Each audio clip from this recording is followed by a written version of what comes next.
हर एक पड़ाव पर रुककर मैंने आपको जानकारी देने की पूरी प्रयास की है। अपने हिसाब से मैंने इस ब्लॉग को बहुत अच्छा बनाया है। अब आपका कमिटमेंट चाहिए कि आपको ये ब्लॉग कैसा लगा है। अगर अच्छा लगा है तो सिर्फ एक ही बात कहूँगा, लाइक कर दीजिएगा। चैनल पर पहली बार आ रहे हैं, आगे भविष्य में ऐसी कंटेंट देखना चाहते हैं तो ज़रूर से इस टेम्पल पॉइंट चैनल को सब्सक्राइब करते हुए दूसरे भक्तों तक शेयर करें। यमराज भी क्षमा मांगते तो शंकर जी ने बताया कि जब कई बार प्रलय होता है, कई बार पृथ्वी अपनी जगह को बदलती है, स्थान बदलती है, तब जाके ब्रह्मा का एक पल होता है।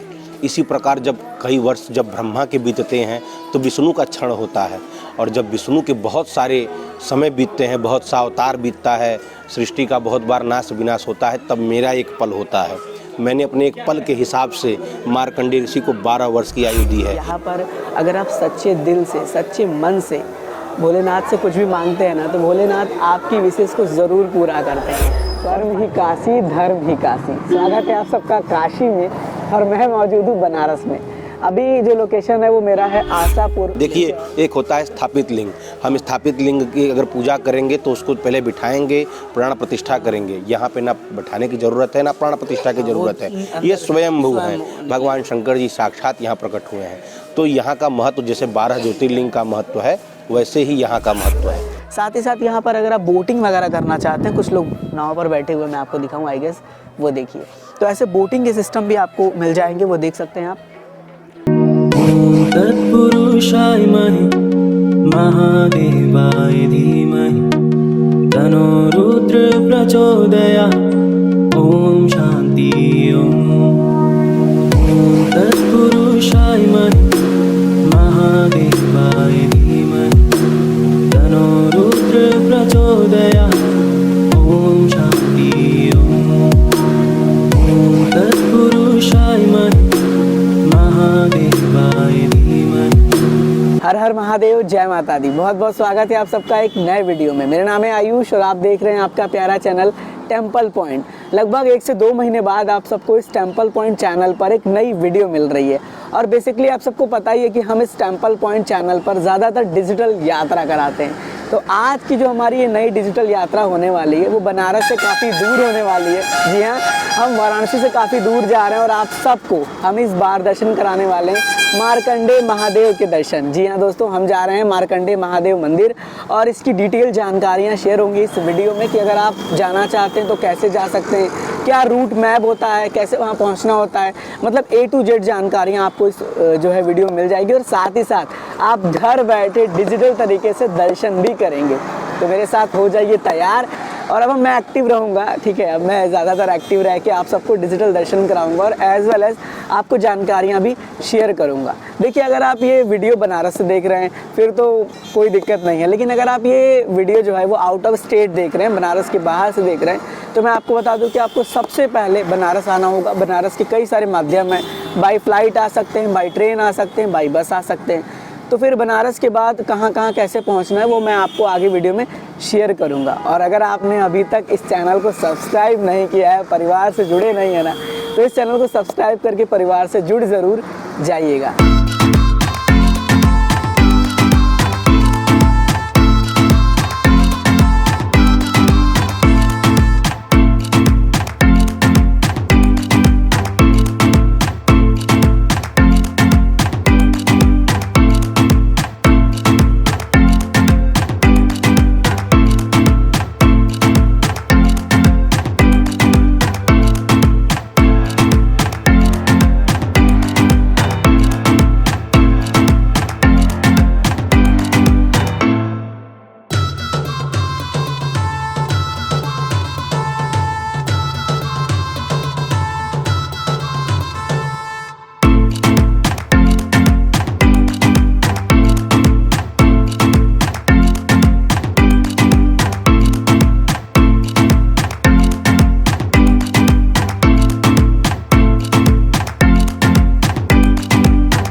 हर हर महादेव दोस्तों, अभी आप देख सकते हैं कि मैं पीछे बैठा हूँ और मेरे फादर जो है वो ड्राइव कर रहे हैं। अभी हम पहुँचे हैं राजघाट पुल पर और यहाँ से आपको काफ़ी अच्छा सुंदर व्यू मिलता है। जो भक्त काशी आना चाहते हैं, काशी आकर मोक्ष की प्राप्ति करना चाहते हैं, तो वो आ सकते हैं यहाँ पे। यहाँ पे बहुत सारे घाट बने हैं जहाँ पर आप माँ गंगा में स्नान करके मोक्ष की प्राप्ति कर सकते हैं। तो मैं आपको अब दिखाता हूँ पीछे का व्यू, पीछे के कैमरे से आगे का व्यू कि कैसा दिख रहा है, और आप दर्शन कर लीजिए माँ गंगा के। ठीक है, चलिए बढ़ता हूँ आगे और आपको जानकारियाँ शेयर करने के साथ साथ वर्चुअल यात्रा कराता हूँ। हर हर महादेव।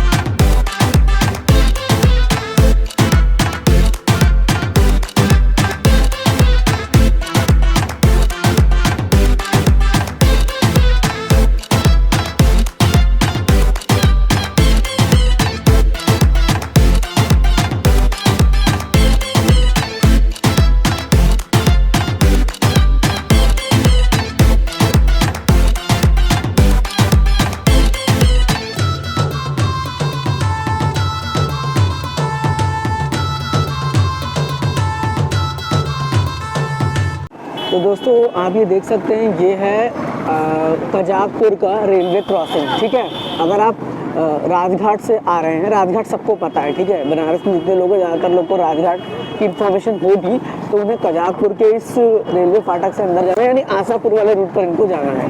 ठीक है, इस हिसाब से आप जो है आ सकते हैं। अगर आप बनारस के बाहर से आना चाहते हैं तो सबसे पहले आपको वाराणसी कैंट रेलवे स्टेशन आना होगा। ठीक है, वहाँ से आप जो है आ सकते हैं। तो आगे थोड़ा सा वाटर का फ्लो है, मुझे लग रहा है, आई होप थोड़ा सा ही होगा। देखिए इस तरह का है कुछ, यहाँ से मुझे लग रहा है कुछ पानी की कोई पाइप वगैरह कट चुकी है, बट कोई नहीं, हम चलते हैं आगे और आपको डिटेल जानकारियाँ शेयर करते हैं। ठीक है, तब तक आप देखते रहिए हमारे स्मार्ट सिटी बनारस शहर को। हर हर महादेव।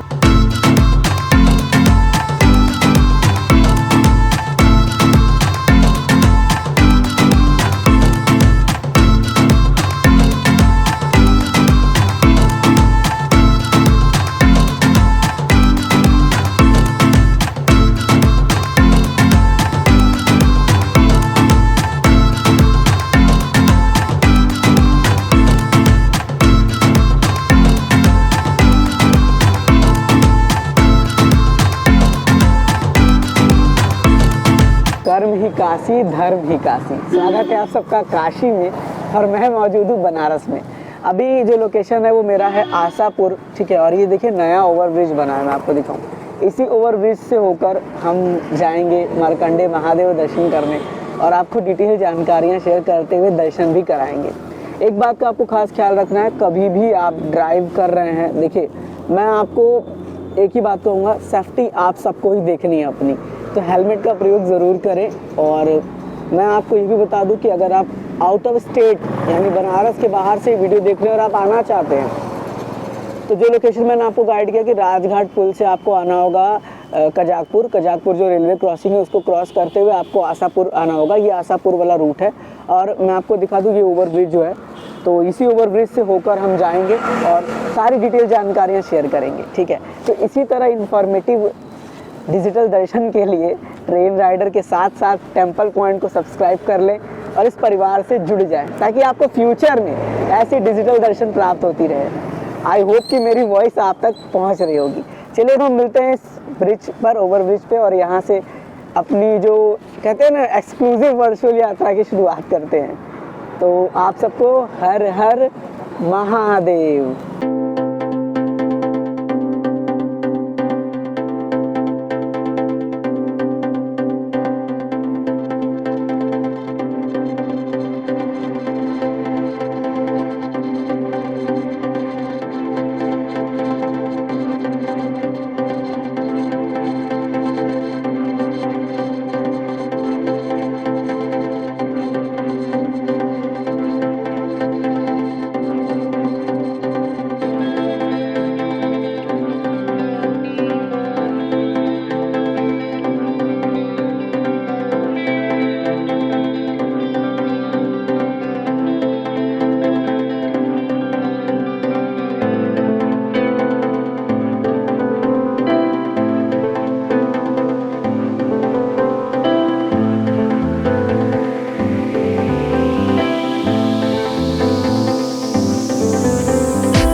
हर हर महादेव। फाइनली आपने देखा होगा मैंने कैप वियर कर लिया है। ठंड मुझे लग रही है, ठंड है भी वैसे, अपने बनारस शहर में तो ठंड बढ़ चुकी है। मैं पहुंचा हूँ फ़िलहाल पनिहरी, हाँ पनिहरी सामने लिखा हुआ बोर्ड पर, शायद वही जगह है। और ज़्यादातर लोग इसे डुबुकिया के नाम से जानते होंगे। ये हाईवे है, देख सकते हैं, ये हाईवे है, ये फ़ोन है और आप है और हम हैं। तो हमारी जो ट्रैवल है वो पूरी तरीके से चल रही है। और बेसिकली अगर बात करें तो मुझे जहाँ तक उम्मीद है कि यहाँ से ज़्यादा तो दूर होगा नहीं, बट हाँ ये है, मैंने एक चीज़ नोटिस किया है कि यहाँ के रोड्स बड़े अच्छे हैं। मैं बनारस में रहता हूँ लेकिन रोड की इन्फॉर्मेशन मेरे को ज़्यादा है नहीं, और मुझे लग रहा है कि मैं पहली बार ऐसे रोड पर ट्रैवल कर रहा हूँ। बेसिकली काफ़ी अच्छे रोड बन चुके हैं, अगर आप आ रहे हैं तो बिल्कुल आ सकते हैं, कोई इशू नहीं है, कोई तरीके से आपको रोड जो है डैमेज नहीं मिलेंगे, ठीक है। और ये हाईवे है तो वैसे भी हाईवे का रोड अच्छा होता ही होता है। तो वो कहते हैं ना कि स्वच्छ काशी सुंदर काशी, वैसा ही हो रहा है हमारा ये काशी, जिसे हम बनारस वाराणसी के नाम से जानते हैं। और जो लोग बाहर से देख रहे हैं ना, मैं उन्हें बता दूं कि अपना बनारस शहर भी बहुत प्यारा है। हर शहर अपने आप में कुछ न कुछ नया सिखाता है, और ऐसा ही शहर हमारा बनारस भी है। यहाँ पर भी आपको बहुत कुछ नया सीखने को मिलेगा। तो अगर कभी आप आना चाहते हैं तो बिल्कुल आएँ, और अगर आएँ तो मुझसे ज़रूर मिलें। और एक ही बात कहूँगा मैं आप सबसे कि आप सबके लिए कंटेंट बड़ी मेहनत से प्रेजेंट किया जाता है। सो मेरा आप सबसे रिक्वेस्ट रहेगा कि आप इसे जितना हो सके उतना शेयर करें, लोगों तक फैलाएं, लोगों को इन्फॉर्मेशन हो और वो भी इस बनारस शहर में आएँ, यहाँ से जुड़ी मान्यताओं को जानें और दर्शन करें। सो चलिए, बहुत बातें हो गई, अब मैं आपको जो है आगे लेके चलता हूँ। और ठंड हो रही है इसलिए मैंने कैप अप लगा लिया है और हेलमेट लगा के ही मैं चल रहा हूँ, ठीक है। चलिए ठीक है, सबको फिर से हर हर महादेव।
हर महादेव। फाइनली हम पहुंच चुके हैं मार्कंडेय महादेव मंदिर के पास और यहाँ पर जो है वो पार्किंग आपको देखने को मिल जाता है। अगर आप बाइक से आते हैं या ऑटो से आ रहे हैं या फिर 4 व्हीलर से आ रहे हैं, किसी भी तरह से आप आ रहे हैं तो यहाँ पर आप पार्किंग कर सकते हैं। उधर घाट बनाए गए हैं, ठीक है, वो भी मैं आपको अभी दिखाऊंगा इस वीडियो में कि किस प्रकार से है। जैसे कि बहुत सारे ऐसे होते हैं जो आते हैं, उनको स्नान करना होता है, फ्रेश होना होता है, तो उसके लिए वो वहाँ पर सुविधा बनाई गई है। अभी मैं जाता हूँ, देखता हूँ क्या है और आपको दिखाता हूँ और आपको इन्फॉर्मेशन शेयर करता हूँ। और मंदिर जो है वो यहाँ से आगे है, तो वो भी मैं आपको इस वीडियो में दिखाऊँगा और सारी इन्फॉर्मेशन शेयर करूँगा। और अगर आपको ज़रा सा भी अच्छा लग रहा हो व्लॉग, ठीक है, ज़रा सा भी आपको डिजिटल यात्रा में कुछ अच्छा समझ में आया हो या इन्फॉर्मेशन मिली हो तो प्लीज़ आप लाइक ज़रूर करिएगा। लाइक से मोटिवेशन बहुत मिलता है। चलिए हम जाते हैं और आपको दिखाते हैं। आप सबको हर हर महादेव।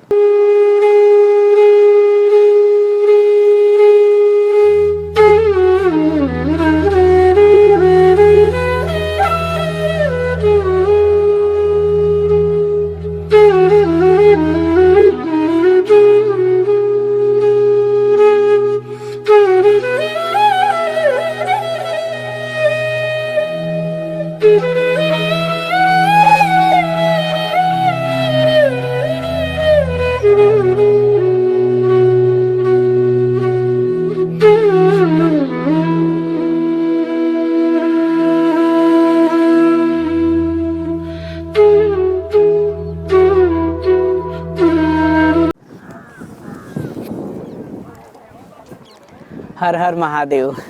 फाइनली जो है वो हम घाट पर पहुंच चुके हैं और मैं आपको बताऊं तो यहाँ पर काफ़ी अच्छा जो है वो सिस्टम देखने को मिल रहा है। मतलब जो मैनेजमेंट है वो बहुत अच्छा लगा। यहाँ पर जो है वो फ्रेश होने की व्यवस्था भी बहुत अच्छी की गई है। पहले तो आप यहाँ पर आइए और माँ गंगा में स्नान करिए। पवित्र स्नान करने के बाद यहाँ पर कई सारे ऐसे जो है बनाए गए हैं जहाँ पर आप फ्रेश भी हो सकते हैं। एज़ वेल एज़ लेडीज़ों के लिए भी बहुत अच्छा व्यवस्था मैंने देखा है कि उनको जो है क्लॉथ्स चेंज करने के लिए भी अच्छे सिस्टम बनाए गए हैं। तो ये काफ़ी अच्छा बेहतर सिस्टम मुझे यहाँ के मैनेजमेंट का देखने को मिल रहा है। साथ ही साथ यहाँ पर अगर आप बोटिंग वगैरह करना चाहते हैं, कुछ लोग नाव पर बैठे हुए मैं आपको दिखाऊँ, आई गेस वो देखिए। तो ऐसे बोटिंग के सिस्टम भी आपको मिल जाएंगे, वो देख सकते हैं आप। पूरी तरीके से बोट भी लगे हुए हैं। और मैं अगर बात करूँ इस घाट की तो बड़ा अच्छा डेवलपमेंट यहाँ किया गया है, क्योंकि मेरा ये फर्स्ट टाइम था और मैं पहली बार आ रहा हूँ, तो मुझे तो डेवलपमेंट बहुत अच्छा देखने को मिल रहा है। और रही बात देखिए यहाँ की प्रोग्रेस की, तो धीरे धीरे कहीं भी कोई भी जगह हो उसमें डेवलपमेंट देखने को मिल ही जाते हैं। काफ़ी सारे लोग मुझे देखने को मिल रहे हैं जो यहाँ स्नान वगैरह कर रहे हैं और अब स्नान करने के बाद वो जाकर मंदिर में दर्शन करेंगे। हम भी आप सबको लेकर चलेंगे और मंदिर में दर्शन कराएंगे। अभी मैंने जितने लोगों से पूछा है सबने यही बताया है कि मंदिर में फ़ोन ले जा सकते हैं। देखते हैं क्या होता है, अगर अंदर परमिशन होगी या कोई कुछ ऐसा मैनेजमेंट की तरफ से वहाँ पे कोई ऐसा प्रतिबंध नहीं होगा कि आप मोबाइल नहीं ले जा सकते, तो फिर तो दर्शन नहीं करा पाएंगे। लेकिन अगर ऐसा कुछ नहीं होता है तो दर्शन आपको मंदिर से भी कराने का ट्राई करेंगे। वैसे आप व्यूज़ इंजॉय कर लीजिए, देख लीजिए, काफ़ी बेहतर तरीके से यहाँ के सिस्टम को, यहाँ के चीज़ों को बनाया गया है और अच्छा लग रहा है। अगर एक सुकून चाहिए ना, एक पीस चाहिए, तो वो इन्हीं सब जगह से मिलती हैं।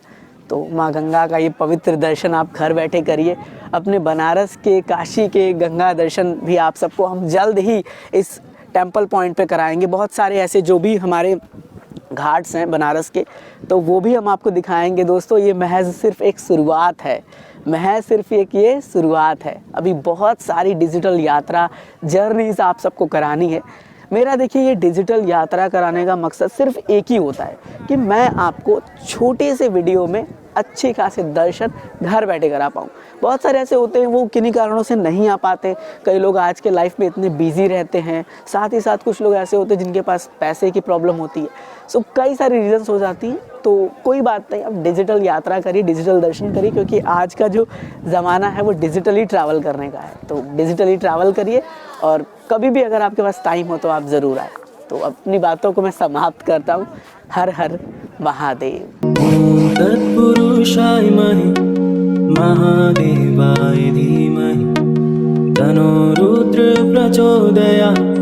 ॐ शान्ति ॐ तत्पुरुषाय महि महादेवाय धीमहि तन्नो रुद्र प्रचोदयात्। ॐ शान्ति ॐ तत्पुरुषाय महि महादेवाय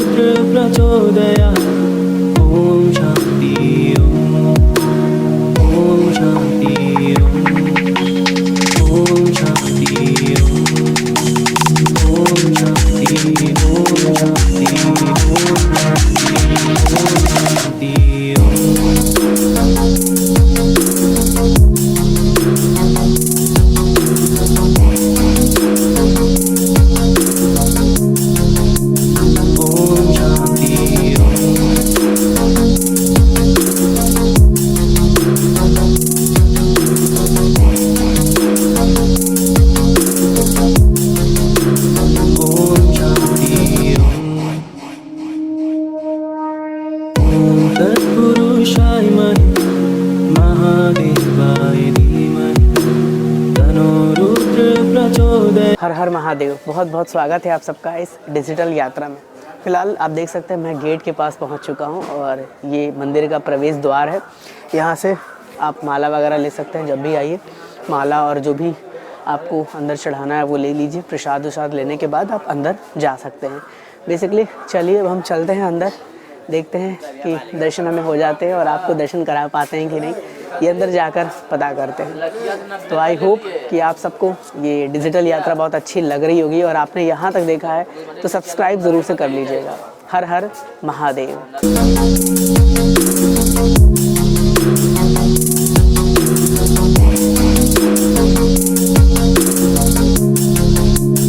ओम शांति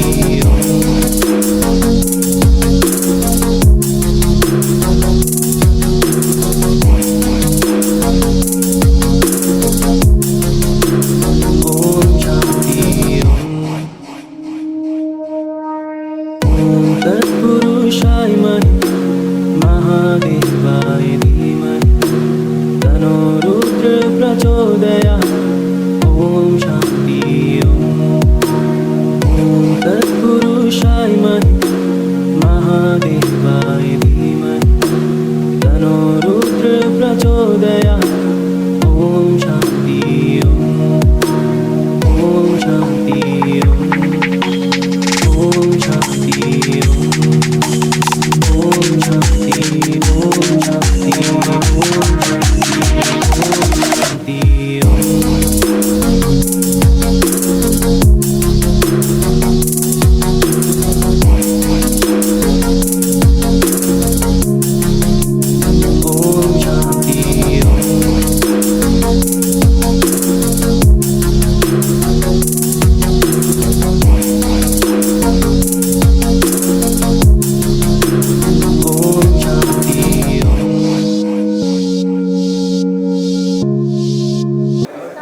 ओम नमः शिवाय, ओम नमः शिवाय, ओम नमः शिवाय। हर हर महादेव। फाइनली मैं मौजूद हूँ मार्कंडेय महादेव के मंदिर में और मेरे पीछे आप देख सकते हैं ये मंदिर है जिसके अंदर हम जाकर दर्शन किए थे। गर्भगृह है, इसी के अंदर जो है वो महादेव जी के पवित्र शिवलिंग है। और मैं आपको बताऊँ तो फर्स्ट टाइम अपने लाइफ में मैंने फर्स्ट टाइम भगवान शंकर के शिवलिंग को टच किया है और जब टच करने के बाद एक अलग सा फील हुआ है दोस्तों, उसे शब्दों में बयां करना तो पॉसिबल नहीं है। लेकिन हाँ, अगर आप कभी भी आना चाहते हैं तो ज़रूर आइए, दर्शन करिए। और यहाँ की जो मान्यता वो यही है कि यहाँ पर अगर आप सच्चे दिल से, सच्चे मन से भोलेनाथ से कुछ भी मांगते हैं ना तो भोलेनाथ आपकी विशेष को ज़रूर पूरा करते हैं। और फाइनली मैंने भोलेनाथ से यही कहा है कि आप सबको भी अपने इस पवित्र मंदिर बुलाकर दर्शन दें। आप सबको भी वो सौभाग्य प्राप्त हो कि आप यहाँ पर आकर एक बार दर्शन ज़रूर करें। बहुत अच्छा लगा मुझे। और मैं आपको बताऊँ तो यहाँ पर फ़ोटोग्राफ़ी अलाउ थी नहीं तो मैंने ज़्यादा कुछ वीडियो बनाया भी नहीं, क्योंकि देखिए जहाँ पर ऐसा लिखा होता है वहाँ की एक अलग मान्यता होती है और उस मान्यता को हमें बरकरार रखना चाहिए, उस पवित्रता को हमें बरकरार रखना चाहिए। तो आप आइए, दर्शन करिए। इतनी जानकारी मैंने आपको शेयर की है कि आप कैसे आ सकते हैं। और मंदिर में किसी प्रकार का कोई रिस्ट्रिक्शन नहीं है, कुछ ऐसा नहीं है कि आपको ये लेकर चढ़ाना ही है या फिर ऐसा कुछ नहीं है कि आपको कोई दान दक्षिणा देना ही है, वो आप अपनी खुशी से दे सकते हैं। और मैं आपको एक बार ओवरव्यू दिखा देता हूँ। तो ये है, और एक बार मैं आपको गर्भगृह दिखा देता हूँ। देखिए ये जो है मैं आपको पीछे से दिखाता हूँ। तो यहाँ पर आप देख सकते हैं कि ये बैठने के लिए स्थल बनाया गया है, ठीक है। और वो है गर्भगृह। एक सेकंड मैं आपको दूसरे साइड से दिखाता हूँ, ठीक है। तो मैं अंदर तो नहीं दिखाऊंगा क्योंकि देखिए अंदर की वीडियोस फोटोज़ बनाना वो बिल्कुल जेन्युइन नहीं है, ठीक है। तो चलिए एक बार हम परिक्रमा भी कर लेते हैं इसी दौर पर। तो ये हमारे हनुमान जी और ये देखिए गर्भगृह है, यहीं से एंट्री होती है, ठीक है। और एंट्री करने के बाद आप ऐसे इधर राउंड अप करेंगे। मैं आपको राउंड अप करके दिखा देता हूँ, ठीक है। ये हम लोगों ने राउंड अप लगाया और जो एग्ज़िट गेट है वो दिखाता हूँ मंदिर का।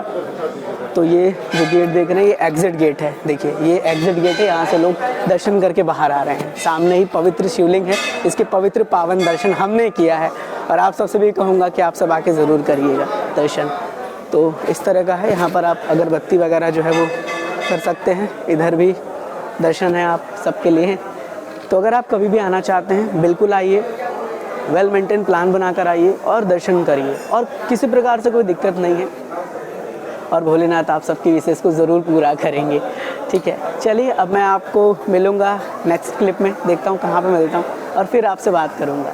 तो हर हर महादेव। देखिए, ऋषि मुनि में ऋषि थे मृकंडु ऋषि।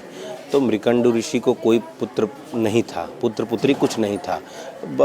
ऋषि मुनियों के समय में ऋषि मुनि जो थे तो उनको, उनकी पत्नी को, ऋषि मुनियों की पत्नी जो है ताड़ना देती थी कि बिना पुत्र गति नास्ती, तुम्हें पुत्र नहीं है, बाझन हो, ऐसा बोलते थे लोग। ठीक है, तो इस चीज़ से ऋषि मुनि परेशान होकर के भगवान विष्णु के पास गए, भगवान ब्रह्मा के पास, विष्णु के पास, सभी देवी देवताओं की अर्जी लगाई। तो उनको ब्रह्मा जी ने बताया कि ऐसा है कि आपके भाग्य में पुत्र है ही नहीं, और भाग्य ही मेट सकहि त्रिपुरारी। कोई अगर ऐसा है जो भाग्य को मिटा के अपने हिसाब से भाग्य बना सके तो वो केवल त्रिपुरारी भगवान शिव शंकर जी हैं। तो आप शंकर जी के पास जाओ, उनकी उपासना करो। तो शंकर जी की उपासना किए और बड़े दिनों तक उपासना किए। तो भगवान शंकर जी प्रकट हुए, बोले मांगिए ऋषि, वो क्या मांगते हैं? तो बोले कि हे भगवान, मेरे भाग्य में पुत्र नहीं है, तो कृपा आप मुझे ऐसा वरदान दें, मुझे पुत्र हो, मुझे पुत्रष्टि का जो है वरदान दीजिए। तो बोले ठीक है, तथास्तु, जाओ, तुम्हें पुत्र होगा। अब क्योंकि इनके भाग में पुत्र नहीं था, इसलिए उनको अल्प आयु का पुत्र प्राप्त हुआ, तेजस्वी पुत्र, बहुत समझदार, बहुत पढ़ा लिखा, बहुत जानकार, लेकिन अल्प आयु का मतलब 12 वर्ष की आयु लेकर के वो पुत्र प्राप्त हुआ इनको। तो इनको महादेव ने बताया कि आपके पुत्र की अल्प आयु रहेगी, लेकिन आपको तेजस्वी पुत्र रहेगा, जो कलंक है आपके माथे से मिट जाएगा कि आप बाज हो, बाजिन हो। तो बोले ठीक है। शंकर जी अंतर ध्यान हो गए इतना कहकर। कुछ समय के पश्चात ऋषि मुनि को पुत्र हुआ, मृकंडु ऋषि को। उनकी पत्नी का नाम अरुणधति था। उनको पुत्र प्राप्ति हुई, बड़ा खुश थे। कुछ समय बीता, धीरे धीरे समय बीतता गया। जब मार्कंडेय ऋषि की आयु 12 वर्ष हुई तो फिर जो है चिंतित रहने लगे। 11 वर्ष के बाद चिंतित रहने लगे कि माता पिता जो है कि अब तो हम 12 साल पूरा होने में कुछ ही समय बचा हुआ है, ऐसा ना हो हमारा पुत्र मर जाएगा, हम लोग बाँझ बाजिन फिर से हो जाएंगे, ये वो सोचने लगे लोग। तो मार्कंडेय जी देखे माता पिता बड़े चिंतित हैं, तो पूछे कि हे माता पिता, क्या दिक्कत, क्या परेशानी, आप लोग क्यों इतना चिंतित रहते हैं? तो उन्होंने बताया कि देखिए बेटा, आप हमें तो पुत्र नहीं था, भगवान की तपस्या करने पर आपकी प्राप्ति हुई है, आप आए हैं हमारे जीवन में, अब आपका समय पूरा हो गया है, आप जाने वाले हैं। तो मार्कंडेय जी बोले अच्छा, भगवान शंकर जी की कृपा से जब मैं धरती पर आया हूँ, पृथ्वी पर आया हूँ, तो उन्हीं की कृपा से मैं आगे भी अपना जीवन यापन करूँगा, मैं उन्हीं की आराधना करूँगा और अपनी मृत्यु पर विजय पाऊँगा। इतना बोल करके मार्कंडेय जी आ गए यहाँ पर। वो रहने वाले यहाँ के थे, नैमिषारण, लखनऊ के पास एक जगह है नैमिषारण, वो रहने वाले वहाँ के थे, ऋषि मुनि वहाँ के थे, नाम भी है वहाँ का नैमिषारण, जानते भी होंगे लोग बहुत लोग। तो फिर वहाँ से जो है यहाँ आए, इधर से होते हुए 5 ऋषि चले थे उनके साथ में, और सभी ऋषि बारी बारी से रुकते हुए मार्कंडेय जी यहाँ पे आए। गंगा गोमती का संगम उस समय यहाँ के करीब था, मंदिर के करीब था। अब धीरे धीरे करते करते नदी आगे चली गई, गंगा जी इधर चली गई हैं, यहाँ पे था। किनारे बैठ करके गंगा नदी के किनारे और ये जो है तपस्या करने लगे, मार्कंडेय ऋषि तपस्या करने लगे, ओम नमः शिवाय। यहाँ पे देखिए महामृत्युंजय मंत्र की भी उत्पत्ति हुई है। एक कामना तो हो गई पूरी कि यहाँ पे पुत्र प्राप्ति हो गया, अब अपनी मृत्यु पर विजय का पाना, ये दूसरी कहानी है। तो मार्कंडेय जी तपस्या करने लगे, ओम त्र्यंबकम जामहे सुगंधिम पुष्टिवर्धनम उर्वारुकमे वंदनान मृत्यु और मुक्षीयमामृतात्, इस तरह का जप करने लगे।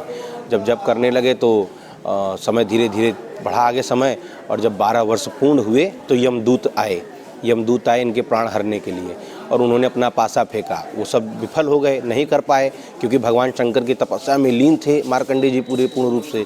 तो जब नहीं हो पाया कुछ, तो फिर उसके बाद जो है चले गए यमदूत, जाके यमराज को अपना पूरा कहानी बताया कि नहीं हो पा रहा प्रभु, हम लोग नहीं उनके प्राण हर पा रहे। तो यमराज स्वयं चले, भैंसे पर सवार होकर यमराज स्वयं आए।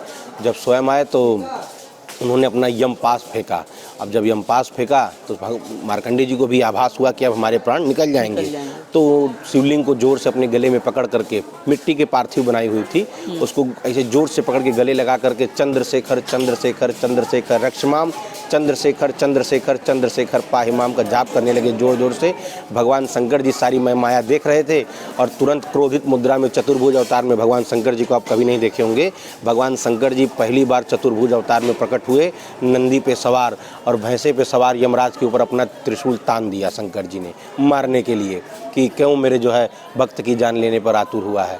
तो यमराज बोला, हे प्रभु, ये आप ही के आदेश अनुसार हो रहा है, आप ही के कथन अनुसार इनका 12 वर्ष पूर्ण हो गया, तो मैं इनके प्राण हरने के लिए आया हूँ।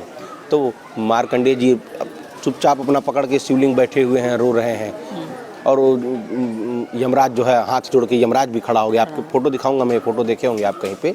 तो यमराज भी क्षमा मांग के, तो शंकर जी ने बताया कि जब कई बार प्रलय होता है, कई बार पृथ्वी अपनी जगह को बदलती है, स्थान बदलती है, तब जाके ब्रह्मा का एक पल होता है।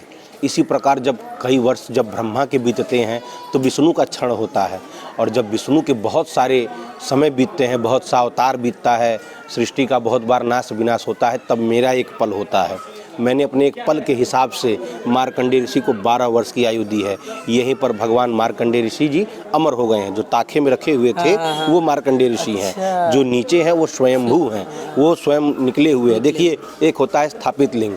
हम स्थापित लिंग की अगर पूजा करेंगे तो उसको पहले बिठाएंगे, प्राण प्रतिष्ठा करेंगे। यहाँ पे ना बैठाने की जरूरत है, ना प्राण प्रतिष्ठा की जरूरत है। ये स्वयंभू हैं, भगवान शंकर जी साक्षात यहाँ प्रकट हुए हैं। तो यहाँ का महत्व जैसे 12 ज्योतिर्लिंग का महत्व है, वैसे ही यहाँ का महत्व है, उसी प्रकार है, उससे कम नहीं है। बस अपने जानने की इच्छा और वो सोच की बात है। ठीक है, ये कहानी है यहाँ की। दो चीज़ें पूरी होती हैं, एक अपने जीवन पे आप आगे बढ़ सकते हैं, और दूसरा पुत्र रत्न की प्राप्ति होती है यहाँ से। ठीक है, मेरा नाम राजेश गोस्वामी है, मैं यहीं का पुजारी हूँ। मेरे पिताजी हैं दीनदयाल गिरी जी। ठीक है ना। यूट्यूब गूगल पे मेरा पेज बना हुआ है, अगर आप सर्च करेंगे तो मेरा नंबर वहीं से मिल जाएगा आपको। बिल्कुल बिल्कुल, आप सब सर्च कर सकते हैं। और फाइनली जो है सर ने बहुत अच्छा पूरा समझाया, बताया, एक्सप्लेन किया। आप कभी भी यहाँ आते हैं तो इनसे भी आप मिल सकते हैं। आई होप को मेरी ऑडियो आप तक पहुँच रही होगी। कुछ कारणों की वजह से हमने वीडियो हटा दिया है, ऑडियो से ही आप सारी जानकारी ले रहे थे, और काफ़ी अच्छी तरीके से इन्होंने सब बताया। तो बहुत बहुत शुक्रिया, बहुत बहुत धन्यवाद। महादेव महादेव, हर हर महादेव। फाइनली हम पहुंच चुके हैं अपने उसी स्थान पर जहां पर हमने अपनी स्कूटी को पार्क किया था, वो स्कूटी। और इस वीडियो क्लिप के पहले आपने बहुत अच्छे से पूरी डिटेल में जाना है कि यहाँ की क्या स्टोरी है, क्या मान्यताएं हैं यहाँ की, और पंडित जी ने काफ़ी अच्छी तरीके से सब कुछ बताया है। हालांकि आपने वीडियो तो नहीं देखा, क्योंकि पंडित जी ने कहा कि वीडियो नहीं, आप ऑडियो ले लो, तो मैंने उनका ऑडियो रिकॉर्ड करके आपको पूरा डिटेल समरी में बताया कि आखिर यहाँ की क्या मान्यता है, साथ ही साथ क्या यहाँ की कहानियाँ हैं, किस तरीके से मंदिर स्थापित है, और क्या कुछ बहुत ज़्यादा यहाँ पर माना जाता है। तो आई होप कि आपको अच्छे से पूरी तरीके से समझ में आया होगा, जो पंडित जी ने अच्छे से एक्सप्लेन किया। उन्हें मैं दिल से धन्यवाद देता हूँ, बिकॉज़ आपको पता है किसी अनजान जगह पर किसी दूसरे व्यक्ति को ऐसे बताना बड़ा अलग होता है, और बहुत कम ऐसे लोग मिलते हैं जो इस तरीके से एक्सप्लेन करते हैं। कई सारे लोग ऐसे भी होते हैं जो पैसे लेने के बावजूद भी अच्छे से एक्सप्लेन करके कुछ बताते नहीं। तो बेसिकली बहुत अच्छे से आपको सारी डिटेल जानकारी मिली, और मैंने आप सबको A to Z जानकारियाँ यहाँ की शेयर कर दी है। मैंने आपको बता दिया कैसे आपको आना है। अगर आने की बात रही तो अगर आप आउट ऑफ स्टेट आ रहे हैं तो आपको सबसे पहले बनारस आना होगा, यानी वाराणसी आना होगा। वाराणसी से फिर आपको ऑटो वगैरह या जो भी आपके व्हीकल्स हैं वो करके आप यहाँ तक आ सकते हैं। ये स्थित है जो है वो चौबेपुर से थोड़ी सी दूरी पर ही स्थित है, और आप यहाँ पर आकर दर्शन प्राप्त कर सकते हैं। अगर बात करें दर्शन की एक्सपीरियंस मैंने आपसे शेयर कर दी थी कि दर्शन बहुत अच्छी तरीके से हुआ, और सबसे बड़ी बात है कि यहाँ पर घाट्स भी है, तो आप स्नान भी करके और दर्शन कर सकते हैं। अब आशा करूँगा आप सबसे कि आप सबको ये डिजिटल यात्रा बहुत अच्छी लगी होगी। जो डिजिटल दर्शन मैंने आप सबको घर बैठे कराया है, उससे आप सबको बहुत अच्छा फील हुआ होगा, क्योंकि देखिए ये सब चीज़ें जो होती है वो सिर्फ फील कर सकते हैं हम, क्योंकि कई सारी ऐसी चीज़ें होती हैं जो सिर्फ एक दूसरे को देखकर हम अच्छे खासे अपने अंदर से फीलिंग ला सकते हैं। और आपने ऐसा महसूस ज़रूर किया होगा कि आपने मेरे साथ इतना दर्शन कंप्लीट किया है। हर एक पड़ाव पर रुककर मैंने आपको जानकारी देने की पूरी प्रयास की है। अपने हिसाब से मैंने इस ब्लॉग को बहुत अच्छा बनाया है। अब आपका कमिटमेंट चाहिए कि आपको ये ब्लॉग कैसा लगा है। अगर अच्छा लगा है तो सिर्फ एक ही बात कहूँगा, लाइक कर दीजिएगा। चैनल पर पहली बार आ रहे हैं, आगे भविष्य में ऐसी कंटेंट देखना चाहते हैं तो ज़रूर से इस टेम्पल पॉइंट चैनल को सब्सक्राइब करते हुए दूसरे भक्तों तक शेयर करें, ताकि और भी ऐसे डिवोटीज़ हैं जो घर बैठे किसी टेम्पल के दर्शन करना चाहते हैं, उनसे जुड़ी जानकारियाँ जानना चाहते हैं, तो उन्हें प्राप्त हो। अब मैं समाप्त करता हूँ इस ब्लॉग को यहीं पर। आने वाले टाइम में आप सबको और भी ऐसी डिजिटल दर्शन के साथ साथ इन्फॉर्मेटिव नॉलेजेबल वीडियोस मिलेगी। तो मुझे दीजिए इजाज़त अब इस टेम्पल पॉइंट चैनल से। फिर मुलाकात होगी किसी नेक्स्ट वीडियो में। आप देख रहे थे आपका प्यारा बेहतरीन टेम्पल पॉइंट चैनल। मैं था Ayush. God bless you all. जय हिंद, जय माता दी, हर हर महादेव।